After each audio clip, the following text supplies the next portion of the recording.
morning. I'm Pete Najarian. This is the take on this Monday morning after a really wild ride last week. I mean, it was absolutely incredible. We all saw it from our different vantage points, but we were all seeing the same thing. Some definite selling, some pressure on the markets. We actually had markets that had been well above 33,000, actually all the way back down to 32,000. And we had that Friday and Monday, and those numbers were just starting to add up as far as some of the pressure on the markets, but we got a little bit of relief until we didn't on Friday. And Friday, certainly, all of a sudden, we saw a market that looked a whole lot different. What really was the trigger?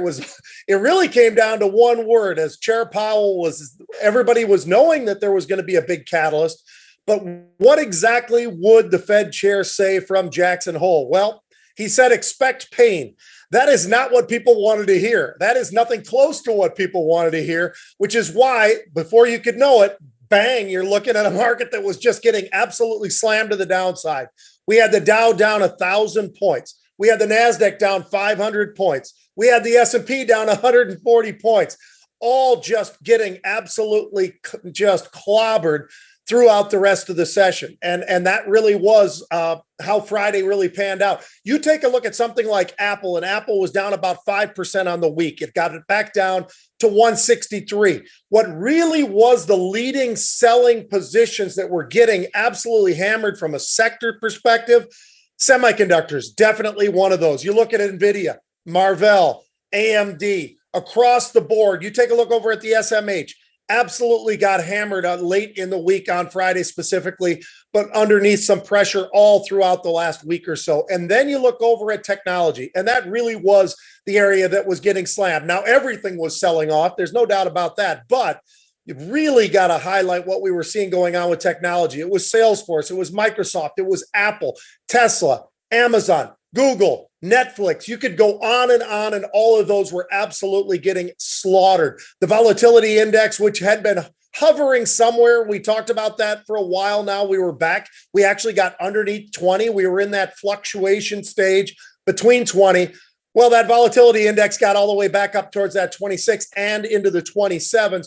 You look over the VXN, the volatility of the NASDAQ. Well, that popped all the way up well over 31. So that gives you some idea. We were starting to see that slide in volatility. It just took a couple of words from the Fed chair. Suddenly, we were absolutely rocketing to the upside in terms of that volatility itself. Partially helping out, no doubt in my mind. We've been talking about and highlighting it for a while now.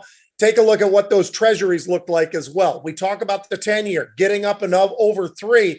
You get up and over 3, suddenly it seems like there's this mentality of people wanting to be there rather than in the markets themselves. You see a little bit of pressure going on that NASDAQ, and that certainly was part of what was playing out as well. So as we got through that week last week, and it was a volatile week, no doubt about it, we continue to have volatility. We continue to have a little bit of pressure on the markets. As a matter of fact, in the pre-market, looking at a Dow that's down about 220 points, looking at a NASDAQ that was down another 100 points, 120 points or so.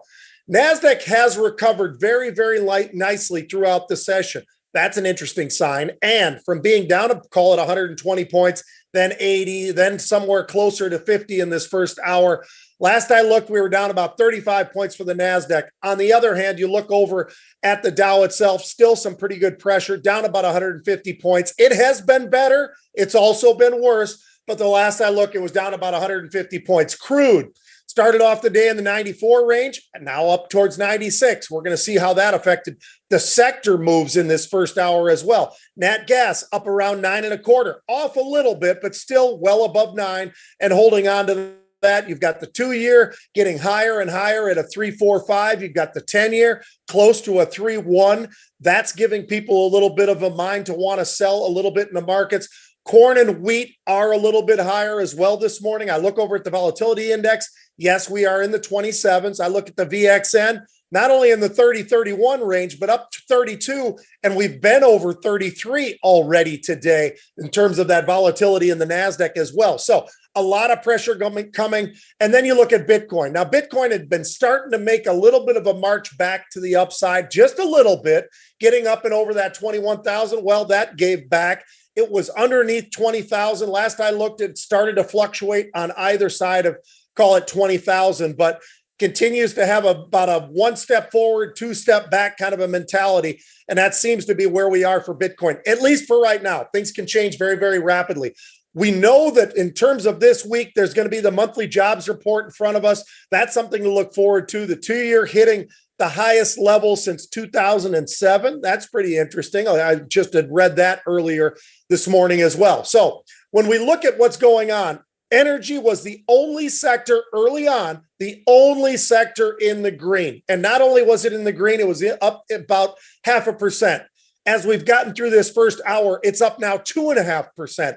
That's really what was pulling the markets to the upside, and the influence that it has in both the NASDAQ, but also in the Dow, but specifically in the NASDAQ. Because when you look across technology, it's about where it was at the beginning of the day. Financials, about where they were at the beginning of the day.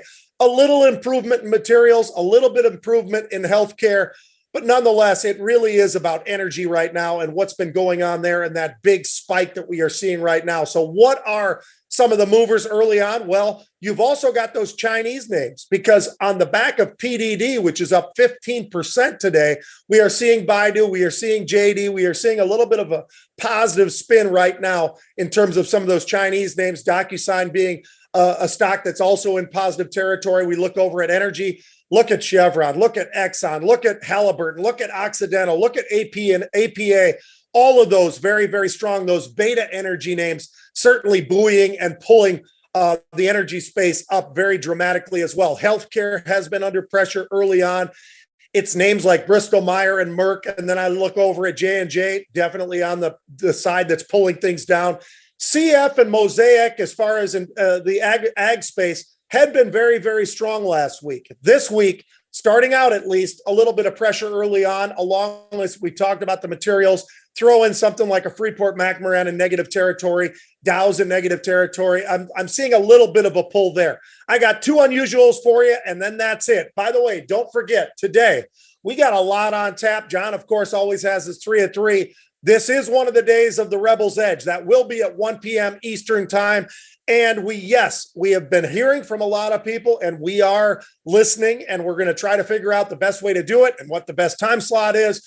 But we have been talking about whether or not the Rebel's Edge is going to have to move to 4 or 5 days a week rather than just 3, Monday, Tuesday, Thursday. We'll see how that all pans out. But for today, we do have the Rebel's Edge at 1 o'clock. You got to join us. Really have a great time. John and I will give you a little bit of a small glimpse of the macro, and then we're going to go right after what's really important going on in the markets. That's the most important part, we realize, for most of you as well. We're going to have the 4 topics. We're going to have the 2 unusuals. Oh, and we're going to have a little bit of sports, 2 of those mixed in as well. And we've already got some great ideas on top of that. Talked about some of that on the Huddle on Sunday on WCCO with Adam Carter. Great time there. So we've got unusual. What do we got in front of us right now? The very first thing to hit today, Tesla. Tesla trading right around 284 at the time. Yes, I said 284. Understand, take a look. You'll see why. 14,000 of the September 2nd expiring options, the 290s. So a little bit out of the money, but for a name like Tesla, it can move very rapidly. $3.60 up to a little bit over $4 for those options. Stock was at 284 at the time. Understand that. I always try to point out, where was the stock? What are the prices? And what has changed? And keep an eye on that, because things do change very, very rapidly. We all know that. Second, I've got Meta, formerly Facebook, trading around 162.50. 3,800 of Friday's expiring September 2nd, the 162.5s, right on top of where Meta and Facebook are trading. META, $3 and call it about $3.50 or so for those options. Looking for a little bit of a movement to the upside. We know what the pressure looks like today, but things do change rapidly. We even saw that a little bit last week with some of that up and down that we had, mostly down, but we did have an up day as well, mixed in there and sprinkled in there last week. Maybe we see a little bit more of that this week. We'll see how that plays out. Folks, have a great day at trading. If you don't understand the options world, have the knowledge first. Do not just jump in. It can be very, very confusing. But if you have the knowledge, it's very important to have that as you approach to be in the derivatives markets. Those volumes have been strong. They continue to be strong. It's been a great start to the year. And when we look at August, when we look at the averages, 40 plus million per day. That's a lot of options, folks. That's really great, but you better understand what you're doing. I'm Pete Najarian. See you at the Rebels Edge, 1 p.m. Eastern.